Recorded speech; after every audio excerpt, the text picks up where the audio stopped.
Aula, tabela periódica.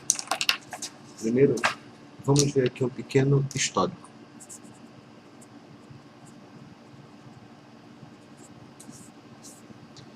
Bom, no começo da história humana tem alguns elementos que são extremamente conhecidos, desde a antiguidade, na verdade, como, por exemplo, o ouro, o ferro, a prata e uma série de outros elementos químicos. O próprio cobre também. E eu coloquei aqui só os metais, para ter uma ideia. No século XVII, principalmente no século XVIII, você tem a descoberta de alguns novos elementos, que é o começo da química moderna, a partir das teorias de Lavoisier.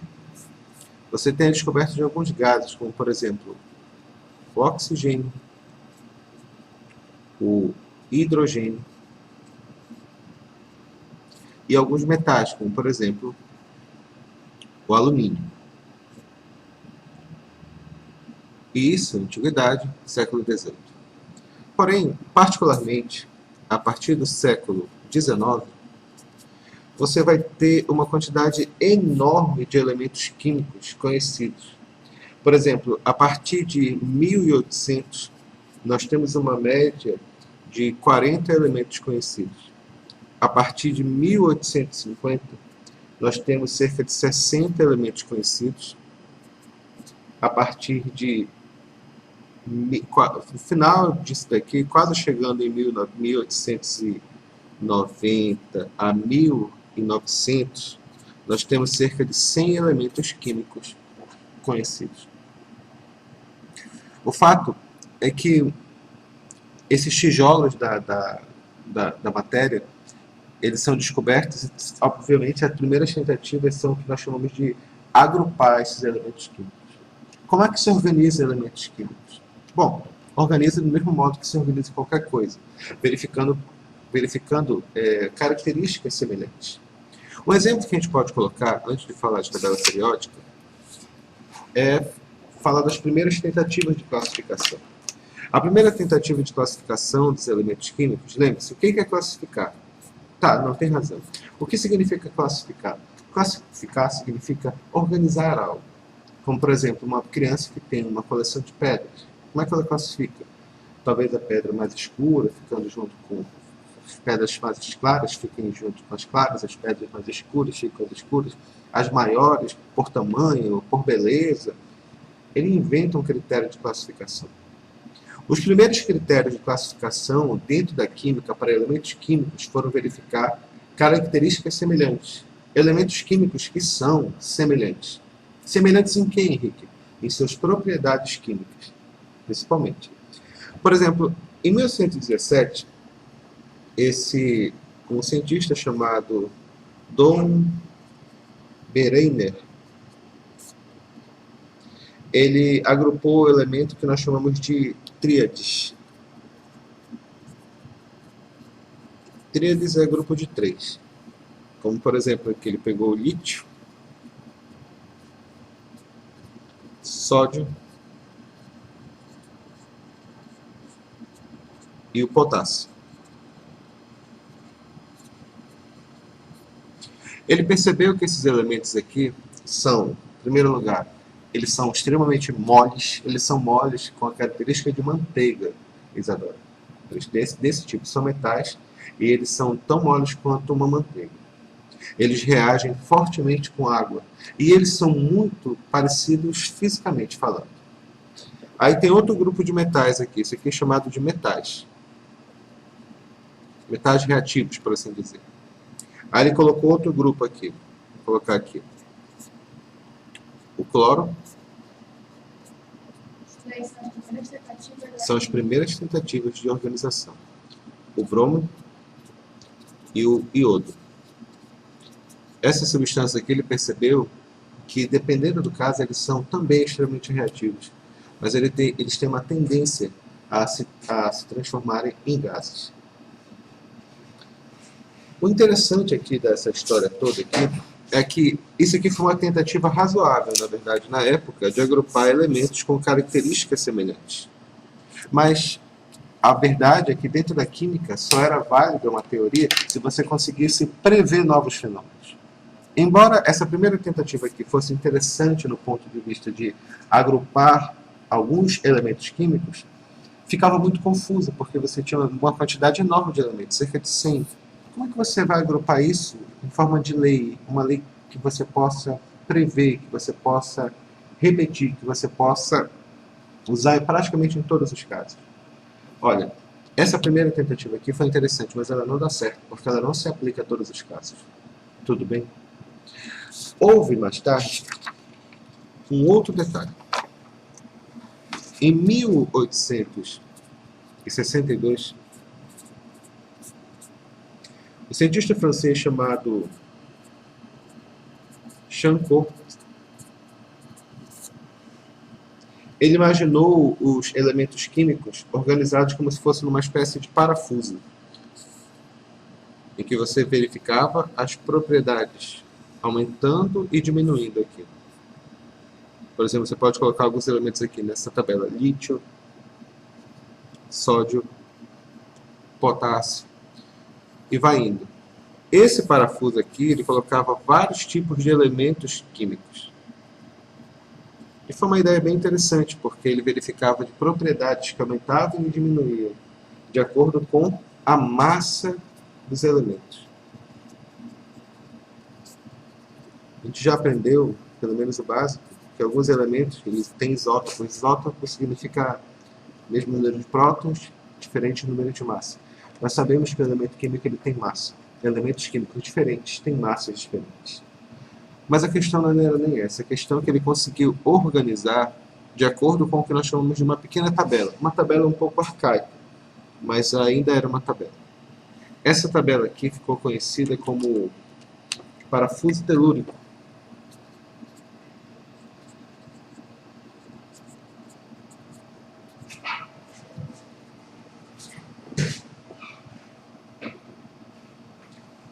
Parafuso telúrico de Charcot.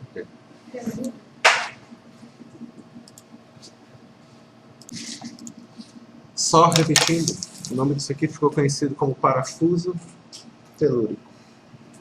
Ele era chamado assim porque você verificava esse parafuso aqui e você verificava que cada linha significava elementos químicos. E esses elementos químicos podiam ser organizados segundo as propriedades deles.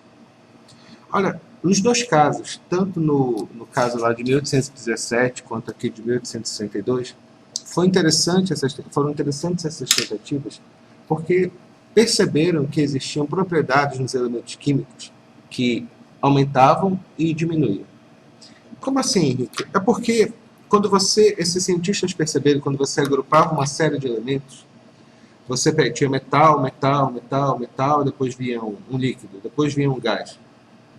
E aí, quando aumentava a massa, voltava de novo para o metal, depois virava líquido, depois virava gás. Ou seja, você percebia que as propriedades se repetiam. Mas como organizar isso de maneira metódica?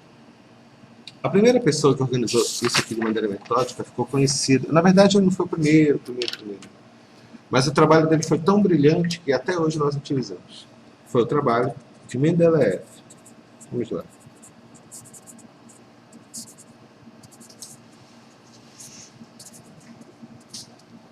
Mendeleev foi um químico russo, nascido em 1834. Ele é o que nós chamamos de pai da tabela periódica. O trabalho de Mendeleev, ele partiu das seguintes relações. Ele percebeu que as propriedades dos elementos químicos... Deixa eu escrever isso daqui. Quando eu falo... Deixa eu desenhar isso aqui. A primeira coisa, vamos designar o que significam propriedades. Mendeleev percebeu, ele fez uma lista geral das chamadas propriedades mais importantes dos elementos químicos. Que propriedades seriam essas? Primeiro, com respeito ao seu número de massa. Cada elemento químico tem uma massa diferente. Outra propriedade interessante que ele colocava é o que nós chamamos ponto de fusão e ponto de ebulição. Outra propriedade que Mendeleev percebeu dos elementos químicos era o que nós chamamos de densidade.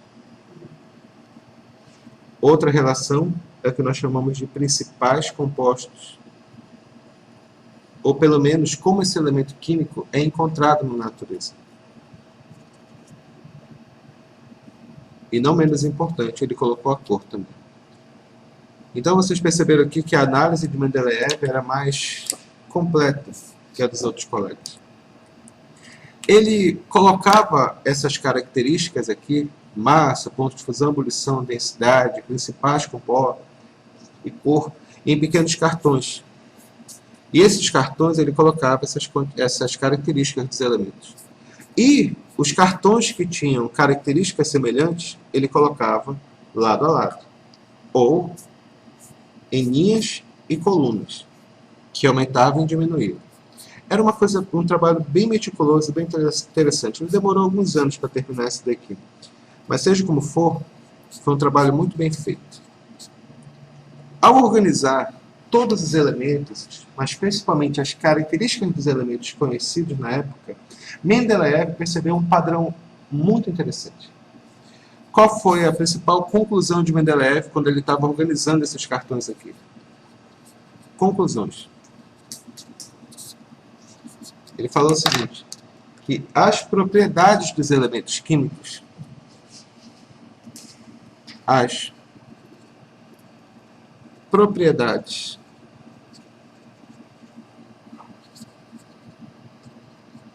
dos elementos químicos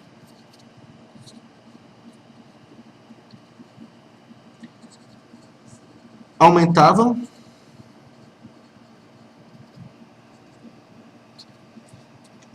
e diminuíam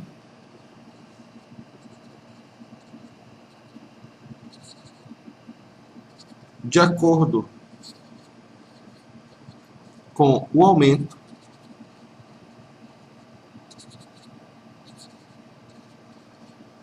de seu número de massa.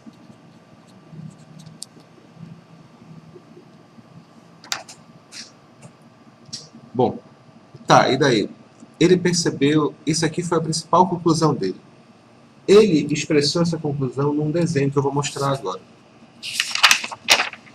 Ele mostrou que quando ele organizava os cartões, vamos de novo aqui, organização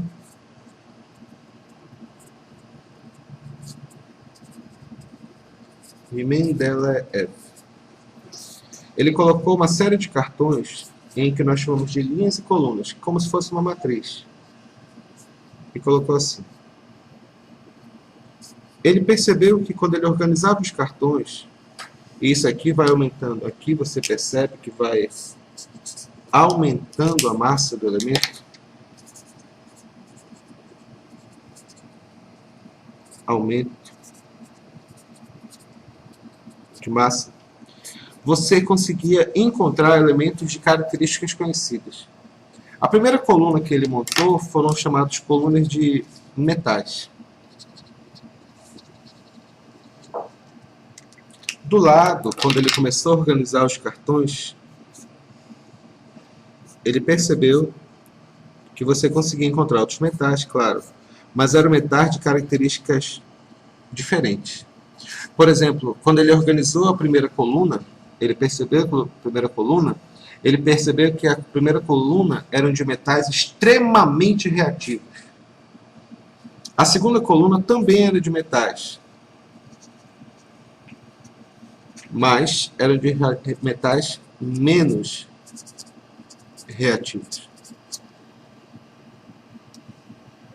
Seguindo aqui a ordem, ele colocou vários cartõezinhos aqui e organizou. Seja como for, meninos, quando ele chegou aqui nessa parte aqui, organizando por massa, ponto de fusão, ponto de ebulição, propriedades, ele percebeu que essa parte aqui eram mais que nós chamamos de gases. Gases e líquidos. É óbvio que a minha explicação no momento ela é bem grosseira, porque o objetivo aqui é apenas diferenciar. E aqui ele percebeu que eram elementos igualmente reativos também. Essas coisas que eu estou falando agora não é necessário decorar. O que eu quero que vocês peguem aqui é o espírito da coisa. A maneira como ele organizava esses cartões de maneira a achar propriedades. Embora o trabalho dele fosse um pouco mais complexo do que isso, ele conseguia escrever leis químicas que não só organizavam os elementos que existiam na época, mas que também conseguiam prever elementos que sequer existiam. Quando Mendeleev estava organizando a tabela periódica, ele percebeu que tinham buracos na tabela, que faltava, como se estivesse faltando elementos dentro da tabela periódica.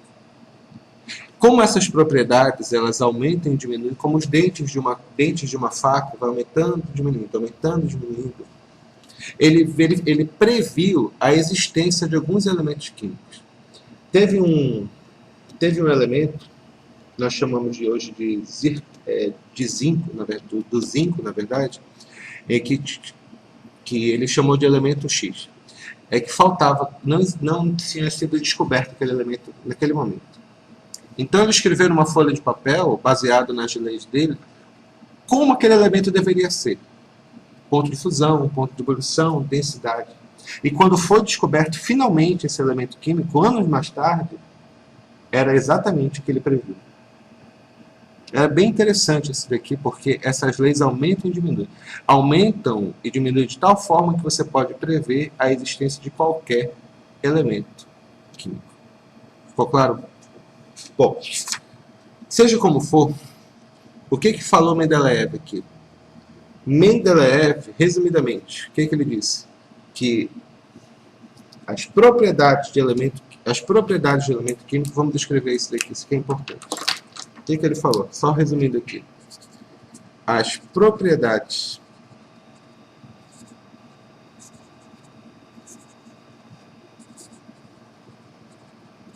dos elementos químicos variam periodicamente. Variam periodicamente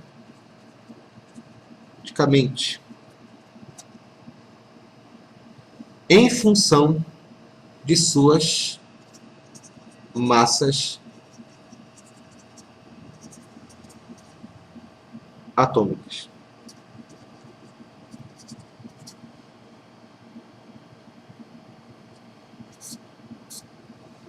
Ficou claro aqui a ideia? Bom, isso aqui foi a ideia básica dele. Logicamente que mudou um pouco, porque não esqueça que a ciência é assim, ela tem uma ideia e o próximo uma pessoa tenta melhorar essa ideia. Mais tarde, nós temos o que nós chamamos de classificação periódica moderna. A classificação periódica moderna diz que é o seguinte: Mendeleev falou que as propriedades dos elementos químicos elas dependem do quê? De seu número de massa. A tabela periódica moderna ela é baseada nisso daqui. Deixa eu mostrar.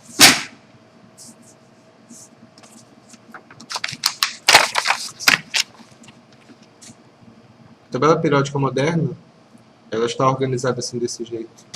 E cada quadradinho desse indica os elementos químicos que existem dentro dela. Mas tem um pequeno detalhe aqui. O número de cima representa o número atômico do elemento e embaixo representa o número de massa. Quando Mendeleev fez a teoria dele, quando ele montou a teoria dele, estava bem claro que realmente isso aqui dependia do número de massa. Mais tarde, se percebeu que a melhor maneira de organizar não era pelo número de massa, mas sim pelo número atômico. Lembra que a gente estudou em isótopos? O que designa o elemento químico?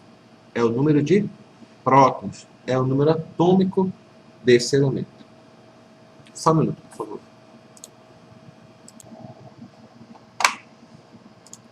Bom, em primeiro lugar, essa tabela aqui é muito mais completa do que a própria tabela do Mendeleev.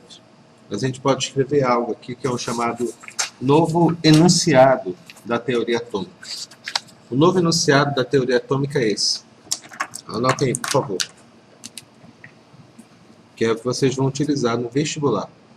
Tabela periódica dos elementos, isso aqui é tabela periódica moderna. Qual é a regra da tabela periódica moderna? Que as propriedades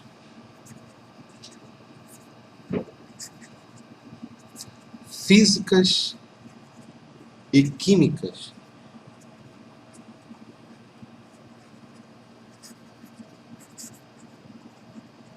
dos elementos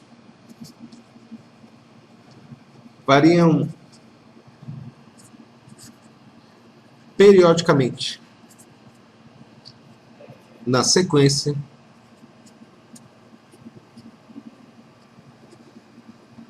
de seus números atômicos. Na sequência de seus números atômicos. Então, a tabela periódica moderna ela fica baseada no número atômico de um dado elemento químico. O que nós vamos aprender agora, minha querida amiga, é primeiro ler a tabela periódica e depois identificar a posição de elemento nela. Ficou claro? Vamos lá, próxima etapa.